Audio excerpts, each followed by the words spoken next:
पंढरपूरच्या विठ्ठल रुक्मिणी मंदिराच्या जतन आणि संवर्धन कामाला प्रत्यक्ष सुरुवात झाली आहे। पुरातन वस्तूंची कामं करणारी मान्यता प्राप्त संस्था सवानी हेरिटेजकडून ही कामं होतात आणि 18 महिन्यामध्ये ही कामं पूर्ण करण्याचा प्रयत्न आहे। एकूण 73 कोटींपैकी 27 कोटी रुपयांची कामं होणार आहेत।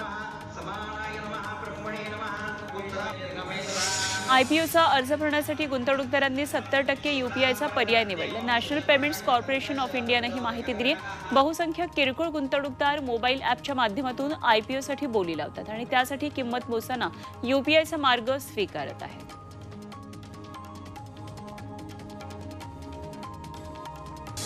स्टेट बँकेने विविध कालावधीच्या निधीवर आधारित कर्ज व्याजदरामध्ये 5 ते 10 बेसिस पॉइंट वाढीची घोषणा केली। त्यामुळे बँकेच्या गृह, वाहन आणि वैयक्तिक अशा सर्वच ग्राहक कर्जांवर आता हप्त्यांचा भार वाढणार आहे।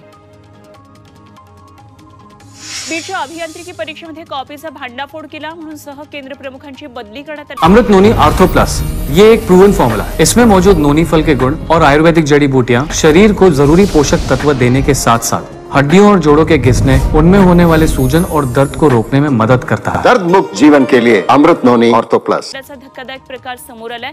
बीडमध्ये अभियांत्रिकी परीक्षेत चक्क मोबाईल समोर ठेवून कॉपी केल्याचा प्रकार समोर आलाय। परळीच्या नागनाथ अप्पा हलगी अभियांत्रिकी महाविद्यालयातला हा सर्व प्रकार आहे।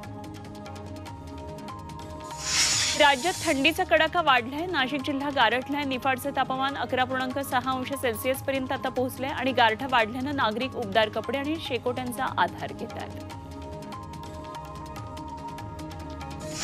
पुण्यामध्ये हिरडोशी खोऱ्यामध्ये गारगुंडांची साथ पसरली आहे। 5 ते 12 वर्ष वयोगटातल्या लहान मुलांना या आजारानं हैराण केलंय। गेल्या 8 दिवसांपासून गालगुंडांचे रुग्ण वाढतात। पालकांनी मुलांची काळजी घ्यावी असं आवाहन प्रशासनानं केलं। पुणे मुंबई एक्सप्रेस हायवेवर वाहन चालकांना वाहतूक कोंडीचा सामना करावा लागतोय। पुणे मुंबई एक्सप्रेस हायवेवर अमृतांजन पुलाजवळ ट्रक बंद पडल्यामुळे वाहतुकीची कोंडी झाली।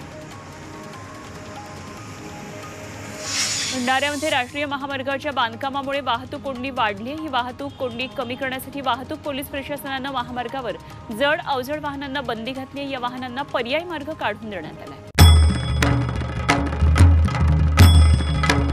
भंडाऱ्याची उधळण म्हणजे